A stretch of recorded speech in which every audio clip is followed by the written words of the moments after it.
Although Caitlin Clark captured much of the attention with another standout performance on Tuesday night, her Indiana Fever teammate KELSEY Mitchell also delivered a strong showing. Mitchell contributed 24 points on 9 of 15 shooting, along with 2 assists, 1 steal, and 2 three-pointers across 33 minutes of action. Despite these impressive individual efforts, including a 24-point, 10-rebound double-double from Aliyah Boston, the Fever fell short in a tightly contested matchup against the Atlanta Dream. The game remained close throughout and came down to the final possessions, but ultimately, it was Atlanta who emerged victorious with a narrow 91-90 win. In the post-game press conference, Mitchell expressed her frustration with the team's overall performance. She stated that the Fever had failed significantly as a group, emphasizing that there were clear expectations and strategies in place to be effective throughout all 4 quarters. According to her, those expectations were not met until the middle of the third quarter, which, in her view, was far too late. Mitchell explained that the root of the problem lay in the team's discipline, highlighting the need for greater awareness and understanding of both their own roles and their opponents' tendencies. She noted that there were key details the team needed to focus on more intently in order to achieve success.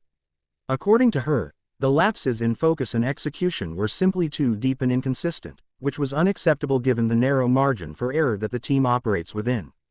The veteran guard made it clear that such shortcomings could not be overlooked, especially against formidable opponents like the Dream. Her remarks underscored the urgency of the situation, as she pointed to the team's inability to maintain a high level of performance consistently across the full duration of the game. Mitchell had set the tone early in the game by scoring the opening basket just 5 seconds into the contest with a layup, giving the Fever an initial 2-0 lead. However, that was the only time they led comfortably, as Indiana played from behind for most of the game. While they did manage to reclaim the lead in the closing seconds, Atlanta answered with a decisive basket on their next possession, ultimately sealing the game.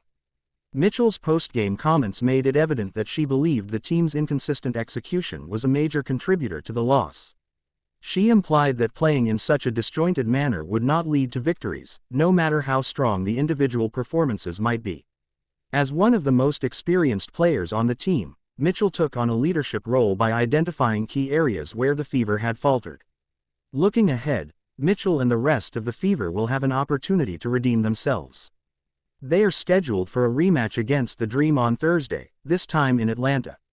The team will be aiming to make the necessary adjustments and come back with a stronger, more consistent performance. With standout talents like Clark, Mitchell, and Boston, the Fever certainly have the potential to turn things around. However, as Mitchell emphasized, talent alone is not enough. Discipline, awareness, and execution must improve if Indiana wants to secure more wins this season. The upcoming rematch provides the perfect stage for the Fever to demonstrate growth and resilience in the face of adversity.